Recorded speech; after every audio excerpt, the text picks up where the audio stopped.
Hey y'all, what's going on? It's Gamefaqs' favorite son, Wolfbeard, here with another playthrough of Honor is Undead. This is episode 2, starring myself and, as always, my co-host, Pixels. Since the last episode, we are going to be making our way to the Pursuer, for the Pursuer boss fight. And we have a couple more Gamefaqs guys joining us for this episode, and we have a lot of PvP when we make it to Hyde's Tower of Flame. Try to send as much as I could in the previous playthrough so the Arbiters would invade, and man, they will not stop invading. So on to this. As you can see, we're on our way up to fight the Pursuer, and there's going to be a red phantom up here because it is New Game Plus. And here's one of the scumbag turtle hollow soldier guys. If you could send hate mail to this dickhead, I definitely would. Although it is my fault, I should probably be prepared. I should have well, not a scimitar, but a shotel. Maybe an Estoc with its shield piercing abilities. And we're practicing for some odd reason here our guard break. And if you caught that, we did a pretty awesome dual timed one. And there's Pixels with the backstab. Again, unbelievable amounts of damage with the Vanquisher seal. That is such a cool build, man. Such a cool build. Getting ready before we go into the Pursuer. And I just want to apologize in advance, guys. I actually did a lot of editing for this. The original video was 43 minutes. I shortened it down to about 20. I know I'm not really good at all at this point with the editing, but hopefully over time it gets better. So you can see a lot of clips where it just kind of blends in and it doesn't really look that good. I'm using Windows Movie Maker Live, so you know, I'm still a virgin at this stuff. Anyways, I have Reddog10k, and again, if you guys remember him from the last video, I chose him again because I loved him so much. I want him to fight the Pursuer with us. He doesn't have his Ormond Reeves build now. I think he's using a butcher knife. Yeah, he's using a butcher knife. Or is he cosplaying as Maneater Mildred?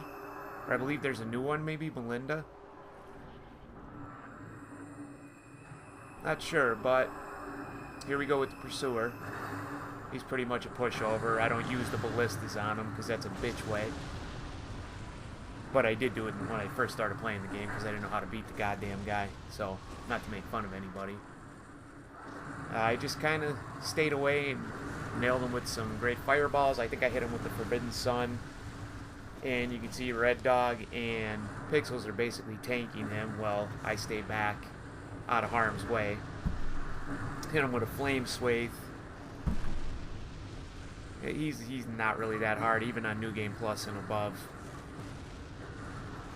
As you can see there, his patterns are very predictable. Once you get the timing down, he shouldn't even touch you. Yeah, take that, Pursuer, punk ass motherfucker. And thanks to Red Dog again for helping us out on one of the bosses. Now we're going to be making our way towards Hyde's Tower of Flame. Before I do that, though, I just wanted to take the ride real quick to unlock the Lost Bastille.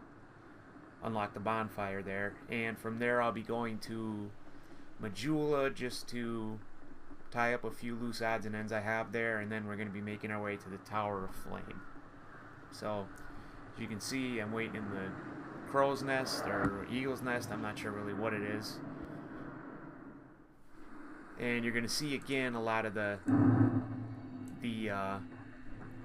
bad editing I was talking about. A lot of cuts that I did.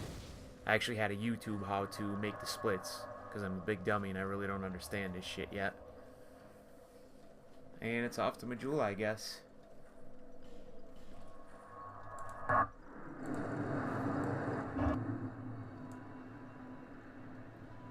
Okay, so now that we're here in Majula,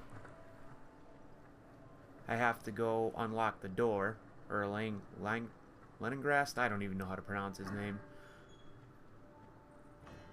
So he can start upgrading my stuff. He kind of looks like one of the orcs from World of Warcraft, I think. That's what he reminds me of anyways.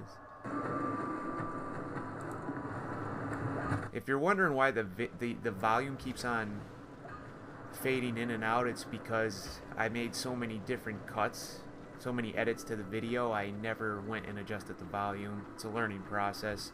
Hopefully you guys won't have to put up with much more of this horrible editing and shit. And I do apologize for it. Making my way down the stairs here, and we're going to be coming up on Hyde's Tower of Flame, which is a really awesome area. I like this area a lot as opposed to the other starting area, the Forest of the Fallen Giants. This kind of has like an Anor Londo vibe to it. I know everybody says that, but you know, truth be told, it really does. You can see a lot of the similarities, especially with the surprise boss they kind of were thrown at you there after you beat the Dragon Rider, which I thought was awesome to bring the Dragon Slayer back, but he doesn't have his buddy Smo to back him up, so he's nowhere near as hard and gave me nowhere near the headaches he did the first time I fought him, as opposed to the first time I fought him in Dark Souls 1. That was a fucking fight that, I'll tell you what, man, when I beat those two, I couldn't, I was fired right up. It was like, you know, it was like that feeling the first time you got when you jerked your fucking cock right off, you know? I mean, that's just how it felt. I was stoked. And now to make my way to the bonfire. This is also a pretty good PvP area for a lot of people lay their RSS down. I've had quite a few fights here, and it's pretty much an honor area, though you will get summoned into gang squads, but that's going to happen anywhere. And I'm just waiting to put my name engraved ring on after I get rid of this guy to summon Pixels, and I think I'm getting wdj40 in on this one as well. But actually, at some point along the line here, I got invaded, and I don't even think I saw the invader's name popped up. That's their Ancient Evil. It did pop up, but I was in my menu, and I was trying to put my name engraved ring on. It's kind of an odd invasion, as you're going to see. I'm summoning my backups in because, you know, I don't want to die before they're in. Waste to summon. So here comes this guy. He has his Red Rust Twin Blade, I think it is. And he's dressed up in that stupid-ass Moonlight Butterfly set. And he's gone. I don't know what happened. I don't know if he fell in the water. He probably saw who he invaded, knew it was Wolfbeard, and he just bitched out, man. He was like, fuck this, dude. This guy's a fucking maniac. I don't want nothing to do with him. He'll invade me then, and then when he's done whipping my ass, he'll come to my house and beat the piss out of my family, too. I don't want that kind of trouble. Oh, sorry, Ancient Evil. Here comes Pixels, co-host. And here comes wdj40. I think it's a mixture. I guess it's a Hexer build, but he's wearing some heavy armor. I think he's using a ruler sword, which is a great sword. One of the highest damaging in the game, as well as the great Defender's Great Sword. Especially once you get to, I think it caps off around 3 million. The damage is over 700, the AR on it. Tested it out in the Brotherhood of Blood Arena, and I was just, I mean, there was two and three shotting people with Resonant Weapon. And there you can see Pixels going to work again on one of the Sentinels. That guy, I think, out of all the Sentinels, he's the biggest pain in the ass. His moveset is kind of awkward. Pick up my effigy, and I don't know what else that was. Like I said, guys, I'm not really picking many things up. I did use a Mega Mule for this build. I didn't alter stats. I didn't mod with it. I didn't do anything other than give myself the items I needed. Basically, the weapons I needed, the spells I needed. It doesn't even come with that much as of right now. I mean, yes, it does allow you to alter stats. I don't do that. I'm not a scumbag. I mean, some people are going to hold the opinion that I am for using it, but whatever. That's, again, you know, it's your opinion. You're welcome to it. You don't have to watch. That's fine. Anyways, we're going to start taking care of these guys here. A couple fireballs, and for some reason I keep on forgetting to switch my right hand to, I have another Pyro Flame upgraded, and I can be pretty much dual wielding fireballs and anything else. Great Combustions. Great Combustion is actually a good spell for punishing after a backstab. if you time it right, you're going to get them all the time. Have a fireball. And I wasted another fireball. These guys were taking them down so quick, I really didn't have time to get more than one cast off. And here's the red down here with his lance. Does some nasty damage if you let him hit you with it. And there's this other guy here, the other sentinel. And there goes wdj40 off the cliff. Really didn't know what happened at first. I thought maybe he got caught by one of the phantoms, but and here we go. He just missed this Arbiter Foozer, which was a bad idea on his part to invade, because he took after wdj40's lead and fell right off the edge, and you're going to see that happen a lot, actually. A lot of people falling off the edges. And it's I guess the platform, there's not much room for maneuverability, but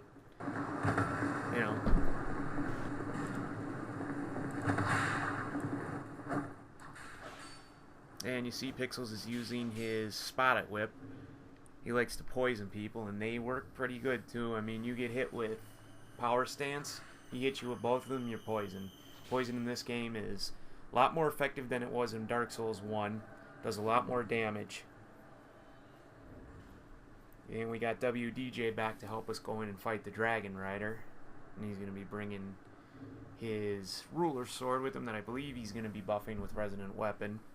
Dragon Rider's kind of a pushover, and yes, I know about the method of knocking him off the edges, but that's kind of cheesy, and I'm not in this playthrough really to cheese bosses, especially one that's as simple as he is. I don't know. I guess speedrunners, I could understand them using that method, but any other reason, there's no need for it. Like, have a Forbidden Sun too, by the way. But like, look at this guy's moveset. It's predictable. It's so easy. He's such a chump. I don't know where they were going with some of these bosses, but they are definitely not challenging. If they do put a DLC out, I hope they're a little bit better than some of the bosses here. The only bosses I really had any problems with were the Duke's Deer Freya. She was a pain. And the Ancient Dragon's kind of a beast. And that's it for the Dragon Rider. See you later, buddy. Should have brought his fucking dragon with him too, because he really is a chump. And thanks to wdj40 for the assist there. Now I'm going to go up, light the bonfire, talk to Alicia. She's a fraud, trying to push her miracles on you. I don't know if everybody knows this. I'm just assuming a lot of people do, but when you're in Drangleic Castle and you get invaded, Alicia is the Nameless Usurper. Yep, she's the Nameless Usurper, and that's I guess it's according to the guide as well. One of my buddies told me about that it's actually in the guide. But if you have 30 faith and 30 intelligence, she will give you her set, her Saint's Hood, which does the same thing as the Hexer's Hood. Gives you an extra cast, and I believe it raises your faith and intelligence by 1. I never wore it, but I always use the Hexer's Hood if I'm going that route. And just word of the wise, if you're gonna fight her, especially in New Game Plus, she has a shit ton of health. She uses Wrath of the Gods, Blinding Bolt, and your best strategy is to just punch her to death and keep her infinitely stun locked. And I have Pixels coming back in. Deal with another Sentinel. Although these guys, I mean, at first they seem intimidating, but same thing. They're just like the old Sentinels in Orlando. Get their patterns down, and they're really, really simple. As you can see, the adaptability has helped me a lot. I believe I'm running, I'm going to have to check, maybe around 30, but I do have a lot of attunement slots, which also will grant you a ton of adaptability. And agility, I'm sorry. Here we got invaded. Got invaded by another Arbiter here. I think Pixels has him poisoned, and there you go. Another guy right off the fucking cliff. I don't understand it. What's going on with that cliff? And you're going to see a lot more of those invasions. I think at this point we were trying to get Pivotal Ore in from Gamefaqs, but for some reason I was having trouble getting the summons. And yet another Arbiter. He's using, actually I like his setup. He's using the Scion's Halberd, which I really want to try out on a Faith build. Either that or I think I'm going to try a build with the Blue Knight Halberd. I've yet to use it, but I think I saw the Dropout Dragon using it on his Parry video, Parry the Cross, which is an awesome video. If you get the time to check out his stuff, he's an up-and-coming YouTuber, and he's, tell you what, he's getting subscriptions at an unbelievable rate. So give him, even though he, again, has no idea who I am, I mean, it's nice to support fellow uploaders. And Oblivion was vanquished by Pixels there. And here we go once again. I think this guy was pretty good, actually. Clutch. I think he was really good at dodging. He had a good strategy, actually. I believe it's him. He runs up the stairs and tries to use the Sentinels against us, but we boxed him in, so he couldn't make it that far. Intimate Force is kind of a broken spell as far as Phantom Range is concerned. You can be 2 or 3 frames out of the picture and you're still going to get clipped by it. I don't know how I didn't there.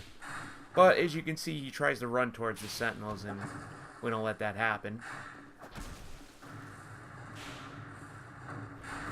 Really didn't take damage from that at all. I have to get used to using Fire Tempest because I'm not very good with it right now. Caught me with the back end of his Great Lightning Spear. But he eats a great Fireball.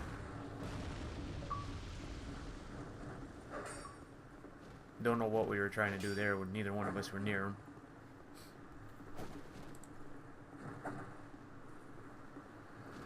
And that's the end of Clutch. Good game, buddy.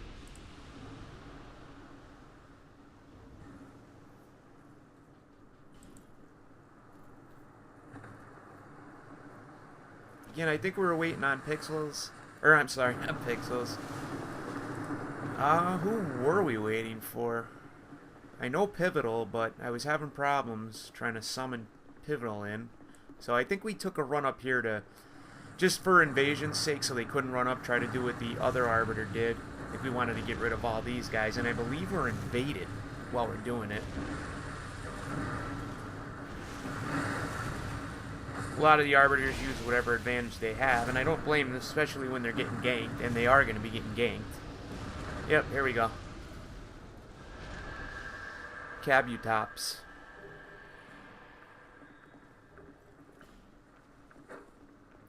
And this guy's another Faith build, I think. Yep, putting on his Great Magic Barrier, and he'll start flinging spears soon at us. Lightning spears. Or maybe not. I don't know, we had so many invasions, man, I lost track. How'd that taste?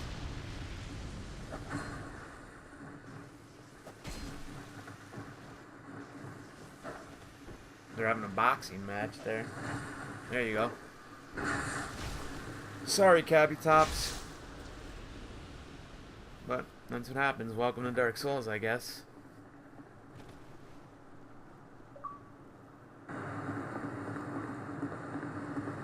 Alright guys, well, I think we're going to be coming towards the end here. I was trying to get wdj40 in. I was trying to get Pivotal Ore in. I actually went and reset my router, and I think wdj did. Now, with him, he was at over 14 million souls, and I'm around 4 million, but we were wearing the ring. So I'm not really sure if I know the cutoff is like 12 million, I believe, and then once you reach 12 million, you can pretty much co-op with anybody above, even if they're at 100 million or 200 million. But again, I could be wrong if somebody knows. I still haven't figured out soul memory yet, and I think a lot of other people don't have it figured out. But that's going to be it for this episode, guys. I'm going to be wrapping it up here. So thanks to Pixels, wdj40, and Reddog10k. Guess I'll see you guys next episode.